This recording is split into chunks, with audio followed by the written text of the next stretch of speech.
This video is sponsored by Notion. We did it, guys. We did it. I just recently passed 500K subscribers on this YouTube channel, which is, of course, amazing. Thank you so much. By the way, if you're from Berlin, you know exactly what this is, and you know this is way better than champagne. One for me and one for AP, the man behind the camera who makes the magic happen. Cheers. Thank you, AP, for your services. And thank you guys for supporting me until 500K. This is obviously a big milestone for me, and I want to start off by saying thank you guys. I turned to you guys on Instagram and asked what you would like to know about how we make our videos over here. But before we do that, I just wanted to give you a quick little behind the scenes look into how we research and organize our video production over here. Which is also the perfect time to thank the sponsor of this video, Notion, which is what this channel pretty much runs on. Notion is an all-in-one workplace. We use it for pretty much everything over here, to collect ideas, to write our scripts, to manage our little side projects, to organize production schedules, and even do budgets and stuff like that. But by far my favorite part about Notion is how customizable it is. There is no app in the world that would have given me an out-of-the-box solution for how this team works. But with Notion, I was able to just build that myself from scratch, and trust me, it's not rocket science. In fact, that's what I want to show you guys right now. Ooh, AP, in editing, you can do the productivity YouTuber thing where like you get a little circle of my head in the corner. Yes. Nice. I always wanted to do that. So this is the Notion workspace for the entire team, which is, aside from me, mostly AP, who is in charge of videography, and Grace, who is the channel producer and does things like research and, you know, a lot of behind the scenes stuff. And I wanted to start here, which is our idea list, which unfortunately AP has to blur out in post because that stuff is top secret and you guys are not allowed to see most of it yet. Let me just walk you through how I would work if I came up with a new idea. So over here, I can create a new item and I build a template called YouTube Project Template. I hit that, boom, and here we are. So let's say I wanted to make a video about crazy ice cream. So the first thing I can set is the status. The default here is developing, which means we're actively working on something, but we're not in the hot phase of production. That would be in production. That's like when we're actually shooting and editing, that sort of stuff. We can also put something in the queue, which means it's like on the back burner, but we're like passively working on it. Then it can also just be an idea, which means it's an idea, but we're not actively pursuing it right now, or it's done, or sometimes it's abandoned, which actually happens a lot more than you would think. Then if we scroll down a little bit, there's a task list and there's a calendar. And let me show you how that works. So for example, today is May 24th. Happy birthday to my grandma, who I should still call. But let's say I want to shoot something tomorrow for the crazy ice cream video. I go on the 25th, I hit add new item, and then I also prepared a bunch of like little templates down here. For example, shoot, which automatically pre-selects AP and me as the people who are involved. And then I can call it shoot cooking, for example. And there's a checkbox if I want this to show up in my calendar or not, which is obviously checked right now. And that's why it shows up in this calendar. It will also show up in a master calendar where all the dates from all the projects show up. That's really cool. But then also, let's say, the day after we shoot, add new item, I want AP to edit this. So I hit edit, it already pre-selected AP, and I can say that the type of this is a task. Let's call this edit crazy ice cream. Boom. So now it's in the calendar, but if we scroll up, it is also in a task list. But because Notion is super customizable with this system, me, AP, and Grace, we can also view our individual task lists, our individual calendars. It's all in one and it's all automatically connected. But let's get to the meat of this, which is of course the content. The first phase, let's say, is just taking notes, which is literally just a blank page. And I can put any notes in here. Of course, Notion has all the important features, bullet points, check boxes, all of that good stuff. And while that is very useful, this is not what makes Notion Notion. What really makes it incredible is the more complex stuff you can do if you need to. So let's take a look at my research template. It looks pretty simple, but the process is like this. here it says this is a bit of info. That's just like a dummy filler. But let's say I start reading up on crazy ice cream and I come across an article that says ice cream was invented in Russia. So I just read this in an article. I have no idea if this is true, but I don't want to go on super long tangents while I research. So what I do is I just have a reality check column. Here I can select if this is just an opinion or if this needs more research, or if I want to like use it and this just needs like a double check, you know, verify your sources and stuff. Let's say I want to use this fact, but I want to double check it. And I assign this to, for example, Grace, who now gets a task and knows, oh, ice cream was invented in Russia. I need to go and double check it. Of course, then we can expand this little bit of knowledge, and this is where we can get into the nitty-gritty of each individual nugget of information. And by the way, the fact that we can collaborate like that on Notion, no matter where we are, is extremely useful. I'm in Berlin. Grace also lives in Berlin, but of course during the pandemic we had to reduce our in-person contacts to the bare minimum, only the most necessary meetings ever. And that's where Notion was just invaluable. So Grace was at home and she could do all the research and we could communicate absolutely seamlessly and flawlessly through Notion. Okay, but let's say Grace checks out that ice cream was invented in Russia fact, and she does a little research and it turns out, well, not so much.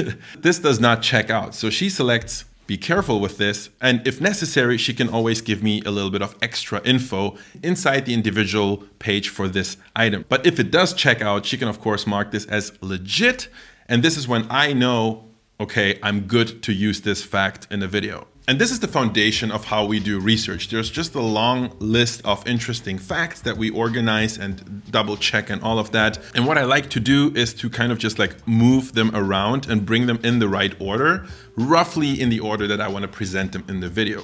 Which brings us to the next step, which is of course the actual script. And this is where things get a little bit more complex. How this works is I start writing things. For example, did you know ice cream was invented in Russia? And that goes into a column called voice, which is obviously what you hear. But then we also need to show something, which is where I can say polar bear eating ice cream. That's what I want to show. Problem is, I don't have that visual. And that's why we have a column called there. And this is where I can select that this is something we need to gather. I can assign this to a person, for example, to Grace. And in a notes column, I can, for example, add need an image of a polar bear and an image of an ice cream cone. I have a plan to get these two individual elements and then I'll Photoshop them together. So what Grace can do is she can gather these two things, and then she can set the there column to produce. Now I have the assets I need, I just need to produce it, and she can assign this back to me. I can then easily look at the list, see what's assigned to me, and I see, oh, I have to do this, which is, you know, produce an image of a polar bear eating ice cream, which I then do, and then mark this as ready. This is then how we plan out the entire script. So there's everything I say almost verbatim is in the script, and we always know what we want to show at the same time, and we always know where we're at with every single item. So is everything there?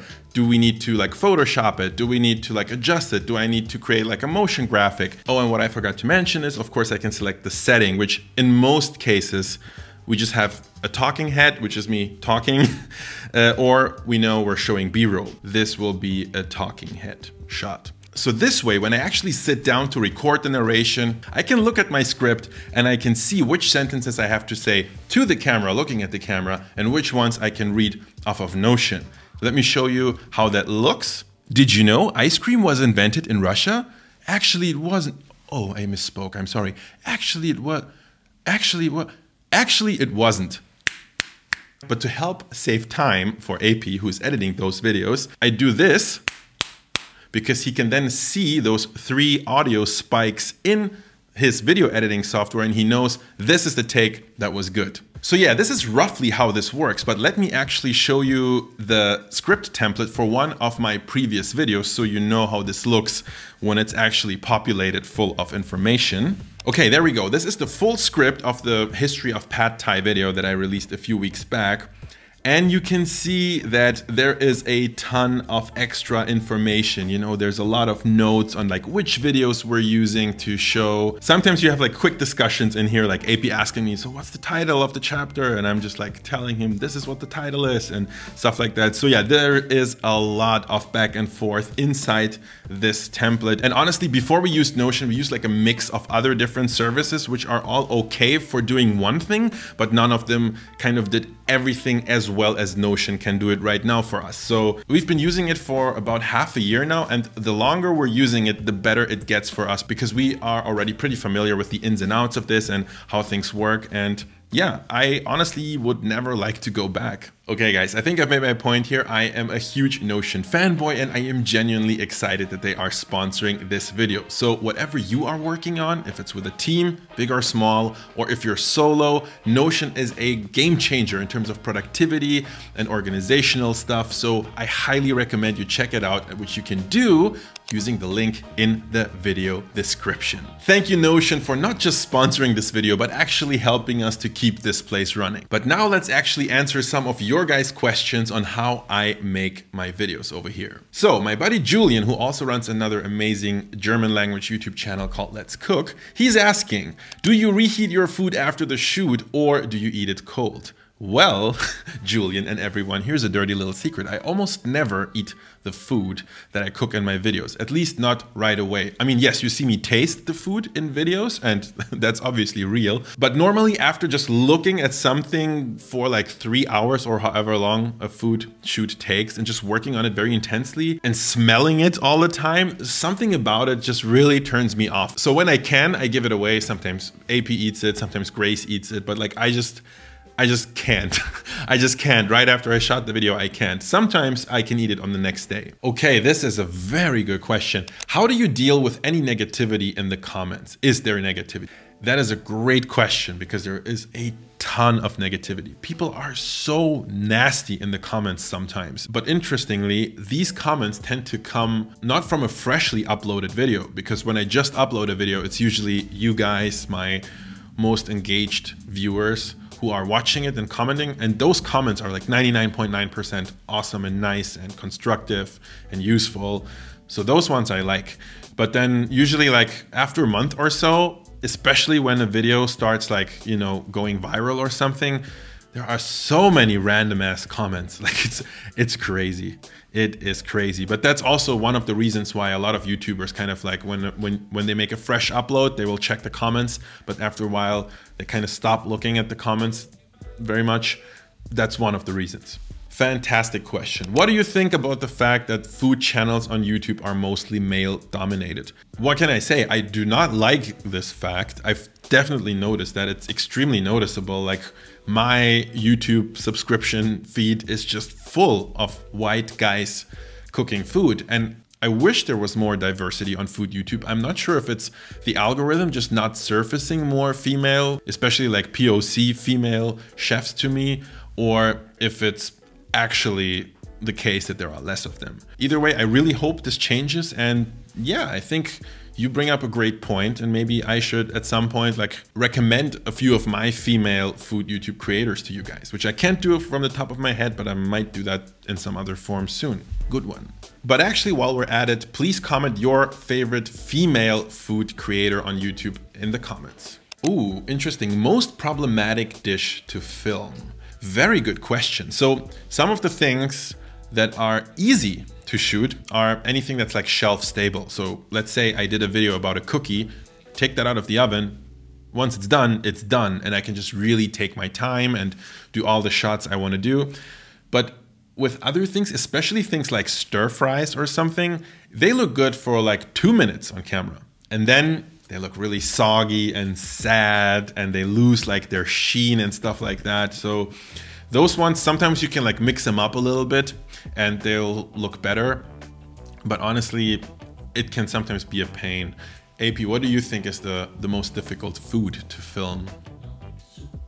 Yeah, soup.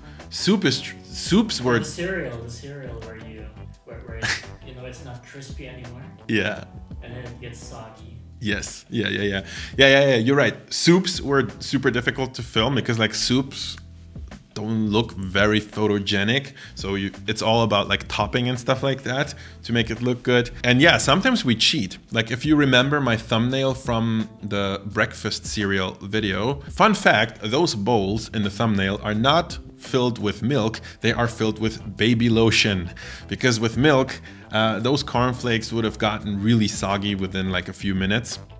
And with baby lotion, they looked exactly like that 2 days after I shot that thumbnail when I was done editing and I was finally ready to clean everything after me. Oh, and also everything that's like a dough, I think is difficult to film. It's not that it's difficult to film, it's that it's very boring to show. With any kind of like bread baking, it's just like white powder and water, and then you mix it together and it turns into like white goop, and then that goop, you knead the goop, and then you shape the goop, and it's just very unphotogenic and boring to me. But on the other hand, something like a salad, for example, is just fantastic to shoot. Like all these colors and everything's crunchy and bouncy. So that's stuff I also like to think about. Where do you draw inspiration from when deciding dishes for videos?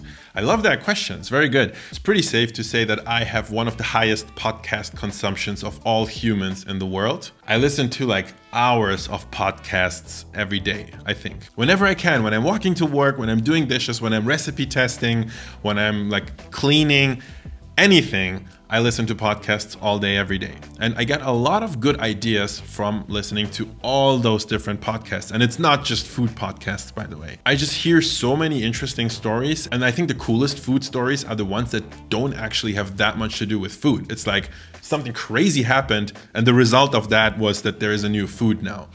And these types of stories you don't really hear in food podcasts, or you don't really read about them on food blogs. It's like more the stuff that you randomly hear in other situations. So that's usually where my story ideas come from. I just pick them up in other media, and then I do my own research and try to make them my own, of course. But in terms of recipes, a lot of things go into that. Part of it is what I like to eat myself, of course, what I have some kind of connection to, maybe via travel or via family history, something like that. Or sometimes I also take into account what works on YouTube. You know, like when certain types of recipes go viral, I usually think about like, maybe I could do like something similar, but with a little bit of a different twist. You know, that kind of thing. How do you light your food while shooting it? So actually, I've tried a lot of different setups in terms of lighting, but the best one I found is just using one big fat softbox. And you know what? Let me just snap a quick picture of that. Yes. So this is the big fat softbox I'm using, and I think it works amazingly well. If you don't have a giant softbox, I recommend taking any other light and just pointing it at a white ceiling, and then you get like really soft light that bounces back. How do you hold the camera? Do you need a tripod? They're very expensive. And tell us about lighting. So I already showed you the lighting. I hold my camera by having a professional videographer. About a year ago, AP joined me in this video production journey, and that has been a major help. Actually, whenever I try to get people for the team, I try to not get somebody who will just like do things the way I would have done them. I try to find people who can actually do things differently and better than me. Like, more people have more ideas, and especially when it's editing, you can always like change things up. So I always love to just let AP do his thing first. And if there's something that we need to adjust, we can always adjust. I like this one. What would you do differently from your early days? I think in my early days, I was like trying overly hard to do over the top difficult cooking content sometimes. Like I wanted to be the guy that does the 3-day recipes, the super complicated stuff that nobody wants to touch. But I think that was exactly the flaw in my concept. I made videos about stuff that most people would never ever cook in their lives because it was way too complicated. But then I did a few recipes that were a little bit easier, and I noticed that, oh, people are actually like cooking them and sharing their stuff on Instagram and stuff like that. And that, I gotta say, that felt really, really good, because in the end, I do want people to cook my recipes. And there aren't as many people as I thought who are into the challenge of cooking something extremely difficult. And a lot of people just want to know how to cook something cool in like 30, 45 minutes. So I think I probably would have focused less on these like super complicated things and would have put more attention to creating recipes for something that's actually replicable. All right, those were a lot of great questions. Thank you so much for sending all of those in. If you want to be part of a Q&A like this in the future, make sure to follow me on Instagram if you haven't already. And of course, guys, thank you so much for supporting me all this time. It's been over 3 years now, and 500,000 of you have smashed and devoured that subscribe button, which is amazing. And I feel very privileged and honored to be in this position. I hope I can make up for all of that trust you put in me as a creator by releasing some really cool content in the coming weeks and months. There are a few things in the making right now that I think you will enjoy a lot. So thank you so much. Once again, there's just a lot of thank you in this video because I don't think I've thanked you enough. Thanks. And I'll see you guys in the next one.